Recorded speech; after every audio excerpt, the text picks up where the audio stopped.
જય હિન્દ, વંદે માતરમ મારા વાલા મિત્રો, કેમ છો મારા મનમોજીલા ગુલાબ જાંબુ જેવા મીઠા વાલીડાઓ। અંગ્રેજી શીખવાનું પહેલું પગથિયું, અંગ્રેજી લખવા બોલવા શીખવા વાંચવા માટેનો બેસ્ટમાં બેસ્ટ વિડીયો અને બેઝિક ઇંગ્લિશ। અંગ્રેજીની શરૂઆત કરતા પહેલા આપણને આટલું આવડવું જરૂરી છે, અને આટલું આવડે એટલે અંગ્રેજી બોલતા થઈ જશો। ચાલો થઈ જાવ તૈયાર। એક તો પહેલા એક કરતા, પણ એ પહેલા સંપૂર્ણ વિડીયો જોજો। સંપૂર્ણ બધું બેઝિકના સ્ટ્રક્ચર છે, બેઝિકના ટોપિક છે, ખૂબ અગત્યનો વિડીયો છે। જેટલો લોંગ વિડીયો છે એટલો જ તમારા માટે ખૂબ અગત્યનો વિડીયો છે। એક તો પહેલા આપણને કરતા એટલે જે આપણે બોલીએ છીએ આઈ એટલે હું અને મેં, વી એટલે અમે અથવા આપણે, યુ એટલે તું અથવા તમે, હી એટલે તે છોકરા માટે આવે, સી એટલે તેણી છોકરી સ્ત્રી માટે આવે, ઈટ એટલે તે નિર્જીવ વસ્તુ નાન્યતર જાતિ પશુ પક્ષી પ્રાણી માટે આવે, ધે એટલે તેઓ, ઓલ એટલે બધા, વી ઓલ એટલે અમે બધા અથવા આપણે બધા, યુ ઓલ એટલે તમે બધા, ધે ઓલ એટલે તેઓ બધા, પછી સમબડી એટલે કોઈ એક વ્યક્તિ, એવરીબડી એટલે દરેક વ્યક્તિ, નોબડી એટલે કોઈ નહીં, એનીબડી એટલે કોઈ પણ વ્યક્તિ, ઈચ એટલે દરેક। આ કરતા છે, આ બધા મોસ્ટ આમાંથી આઈ વી યુ ધે હી સી ઈટ। આઈ એટલે હું મેં, વી એટલે અમે આપણે, યુ એટલે તું તમે, હી એટલે તે, સી એટલે તેણી છોકરી માટે, ઈટ એટલે તે, ધે એટલે તેઓ, ઓલ એટલે બધા, વી ઓલ અમે બધા આપણે બધા, યુ ઓલ તમે બધા, ધે ઓલ તેઓ બધા, સમબડી કોઈક, એવરીબડી દરેક વ્યક્તિ, નોબડી કોઈ નહીં, નોબડી કોઈ નહીં, એનીબડી કોઈ પણ, માફ કરજો, એનીબડી એટલે કોઈ પણ વ્યક્તિ, એનીબડી એટલે કોઈ પણ વ્યક્તિ, ઈચ એટલે દરેક। અને હેલ્પિંગ, બધાને આમાં કન્ફ્યુઝ થાય છે હેલ્પિંગ વર્બ અને મેઇન વર્બ। હેલ્પિંગ વર્બ સહાયકારક ક્રિયાપદ, મેઇન વર્બ મુખ્ય ક્રિયાપદ। જેમાં am, is, are, was, were, have, has, had, do, does, did, can, could. જો am, is, are, was, were, have, has, had, do, does, did, can, could, will, would, shall, should, may, might, must. આ બધા શું છે? Helping verb એટલે કે સહાયકારક ક્રિયાપદ છે। અને મેન વર્બ એટલે મુખ્ય ક્રિયાપદ, ક્રિયાસૂચક શબ્દ। કમ એટલે આવું, આવવાની ક્રિયા, ગો એટલે જવું, જવાની ક્રિયા, ઈટ એટલે ખાવું, ખાવાની ક્રિયા, પ્લે એટલે રમવું, રમવાની ક્રિયા, લર્ન એટલે શીખવું। તો આવું, જાવું, ખાવું, પીવું, બોલવું, હસવું, ઉઠવું, લેવું, લાવવું, પૂછવું, મૂકવું, રમવું, આ બધા શું છે? મુખ્ય ક્રિયાપદ છે। એ સિવાય પ્રિપોઝિશન અને કંજક્શનના અમુક શબ્દ ખાસ યાદ રાખજો। કંજક્શન જોઈએ, એન્ડ એટલે અને, બટ એટલે પણ પરંતુ, ધેરફોર અથવા સો એટલે તેથી, બીકોઝ એટલે કારણ કે, ધેટ એટલે કે, સો એટલે તેથી,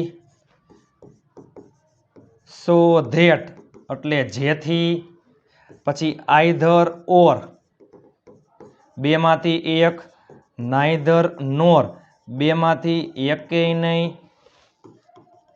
ઇવન ઇફ એટલે ભલે, એટ અથવા સ્ટીલ એટલે તો પણ, તમે જોવો તો ખરા।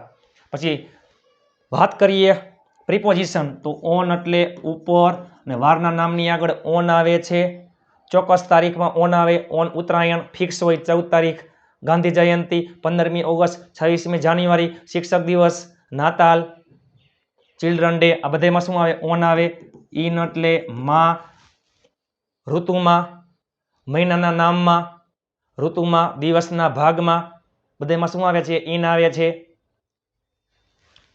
ઇન, ઓન, વિથ, વિથ એટલે સાથે, વડે, બાય એટલે દ્વારા, બિટવીન એટલે વચ્ચે, બિફોર એટલે પહેલા, આફ્ટર એટલે પછી, અબાઉટ એટલે વિશે, ઓફ એટલે નોની નુના, ફોર એટલે માટે, ફ્રોમ એટલે થી અથવા માંથી, અરાઉન્ડ એટલે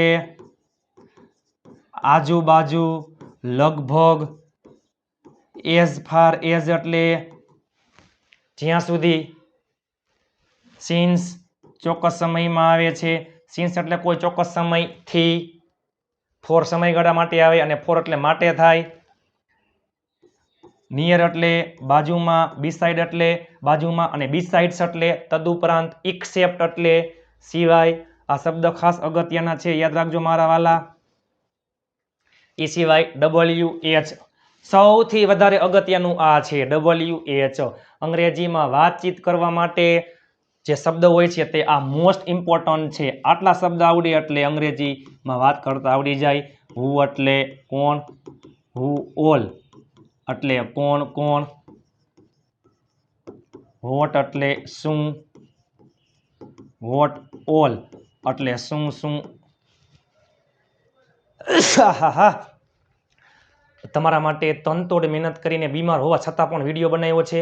વિડીયોના અંત સુધી જોડાયેલા રહેજો અને પ્લીઝ સપોર્ટ કરજો અને તમારા તમામ ગ્રુપમાં શેર કરી નાખજો. વેન એટલે ક્યારે, સમય માટે આવે. વેર એટલે ક્યાં, સ્થળ માટે આવે. વિચ એટલે કયો, કઈ, ક્યુ, પસંદગી માટે આવે. હુઝ એટલે કોનો, કોના, કોની, કોનું, માલિકી માટે આવે. વાય એટલે શા માટે, કારણ દર્શાવે. હાવ એટલે કેવી રીતે. જો વેર એટલે ક્યાં અને ફ્રોમ વેર એટલે ક્યાંથી. હુમ એટલે કોને. હુમ ઓલ એટલે કોને કોને. વિથ હુમ એટલે કોના સાથે. ફોર હુમ એટલે કોના માટે. વિધાઉટ હુમ એટલે કોના વગર. બિફોર હુમ એટલે કોના પહેલા. આફ્ટર હુમ એટલે કોના પછી. અબાઉટ હુમ એટલે કોના વિશે. હાઉ મેની એટલે કેટલા, ગણી શકાય. હાઉ મચ એટલે કેટલું, ગણી શકાય નહીં, પ્રવાહી જથ્થા માટે આવે. હાઉ ફાર એટલે કેટલું દૂર, અંતર માટે આવે. હાઉ ઓફન એટલે કેટલી વાર.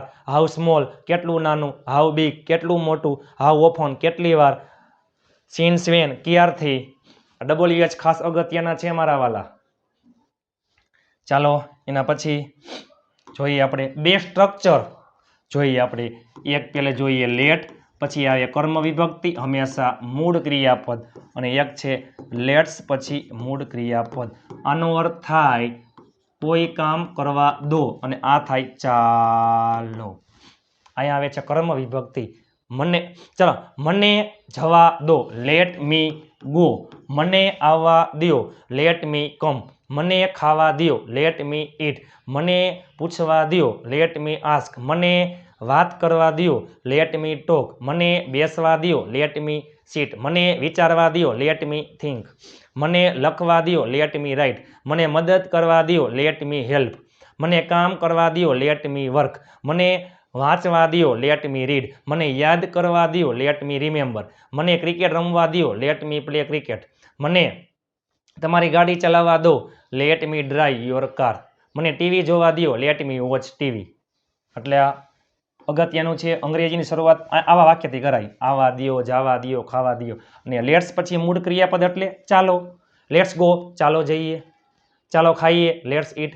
ચાલો લખીએ, લેટ્સ રાઇટ. ચાલો વાંચીએ, લેટ્સ રીડ. ચાલો ભેગા થઈએ, લેટ્સ ગેધર. ચાલો રમીએ, લેટ્સ પ્લે. ચાલો મૂવી જોઈએ, લેટ્સ વોચ અ મૂવી. ચાલો ક્રિકેટ રમીએ, લેટ્સ પ્લે ક્રિકેટ. ચાલો વિચારીએ, લેટ્સ થિંક. ચાલો કામ કરીએ, લેટ્સ વર્ક. ચાલો સૂઈએ, લેટ્સ સ્લીપ. ચાલો પૂછીએ, લેટ્સ આસ્ક. ચાલો વાત કરીએ, લેટ્સ ટોક. તમે જોવો તો ખરા. અને સ્પોકન ઇંગ્લિશના વાક્યોની ટ્રીક. સ્પોકન ઇંગ્લિશના કોઈ પણ વાક્યની શરૂઆત થાય મૂળ ક્રિયાપદથી. નકારમાં શું આવે? ડોન્ટ પછી મૂળ ક્રિયાપદ. અહીં આવો, કમ હિયર. અહીં આવતા નહીં, ડોન્ટ કમ હિયર. પછી અન્ય શબ્દ કર્મ જે હોય તે પછી આવે. ત્યાં જાઓ, ગો ધેર. ત્યાં જાતા નહીં, ડોન્ટ ગો ધેર. ક્રિકેટ રમો, પ્લે ક્રિકેટ. ક્રિકેટ રમતા નહીં, ડોન્ટ પ્લે ક્રિકેટ. સફરજન ખાઓ, ઈટ એન એપલ. સફરજન ખાતા નહીં, ડોન્ટ ઈટ એન એપલ. મને પૂછો, આસ્ક મી. મને પૂછતા નહીં, ડોન્ટ આસ્ક મી. રૂપિયા ગણો, કાઉન્ટ મની. રૂપિયા ગણતા નહીં, ડોન્ટ કાઉન્ટ મની. ભજીયા ખાઓ, ઈટ ફ્રીટર્સ. ભજીયા ખાતા નહીં, ડોન્ટ ઈટ ફ્રીટર્સ. તમે જોવો તો ખરા. મારી સાથે આવો, કમ વિથ મી. મારી સાથે આવતા નહીં, ડોન્ટ કમ વિથ મી. અહીં રોકાવો, સ્ટે હિયર. અહીં રોકાતા નહીં, ડોન્ટ સ્ટે હિયર. મને મદદ કરો, હેલ્પ મી. મને મદદ કરતા નહીં, ડોન્ટ હેલ્પ મી. આ બધા ટોપિક ખાસ અગત્યના છે. વોટ્સઅપ ગ્રુપમાં ફ્રી પીડીએફ ફાઇલ માટે 7563778020 ઉપર તમે મને જોઈન મેસેજ કરવાનું ભૂલતા નહીં. અને બેઝિકમાં 2 ટોપિક ખાસ કરીને, એક ટુ બી અને એક ટુ હેવ. વર્તમાન કાળ, ભૂતકાળ, ભવિષ્ય કાળ. ટુ બી નું વર્તમાન કાળનું રૂપ છે ઇમિઝાર. ટુ બી નું ભૂતકાળનું રૂપ વોઝ વર. ટુ બી નું ભવિષ્ય કાળનું રૂપ વિલ બી. ટુ હેવ નું વર્તમાન કાળનું રૂપ હેવ હેઝ. ભૂતકાળનું રૂપ હેડ. ભવિષ્યનું રૂપ વિલ હેવ. હું ખુશ છું, આઈ એમ હેપી. હું ખુશ હતો, આઈ વોઝ હેપી. હું ખુશ હઈશ, આઈ વિલ બી હેપી. આ આપણી પાસે કંઈક વસ્તુ છે, માલિકી છે, એમાં ટુ હેવના રૂપ આવે. હું ફ્રી છું, આઈ એમ ફ્રી. હું ફ્રી હતો, આઈ વોઝ ફ્રી. હું ફ્રી હઈશ, આઈ વિલ બી ફ્રી. મારી પાસે ગાડી છે, આઈ હેવ અ કાર. મારી પાસે ગાડી હતી, આઈ હેડ અ કાર. મારી પાસે ગાડી હશે, I will have a car. મારી પાસે રૂપિયા છે, આઈ હેવ મની. મારી પાસે રૂપિયા હતા, આઈ હેડ મની. મારી પાસે રૂપિયા હશે, આઈ વિલ હેવ મની. ચાલો વાલા મિત્રો, તમારા માટે તનતોડ મહેનત કરીને આજે બધું બેઝિક હતું એ જોયું આપણે. લાઇક, શેર અને ચેનલને સબસ્ક્રાઈબ કરવાનું ભૂલતા નહીં. તમે નીચે ઇંગ્લિશમાં કોમેન્ટ કરી નાખો તમને આ વિડીયો કેવો લાગ્યો. ચાલો મળીએ આવતીકાલે નવા વિડીયો સાથે. ત્યાં સુધી સ્વસ્થ રહો, મસ્ત રહો, રોજે રોજ મોજે મોજ. જય હિન્દ, વંદે માતરમ મારા વહાલા મિત્રો.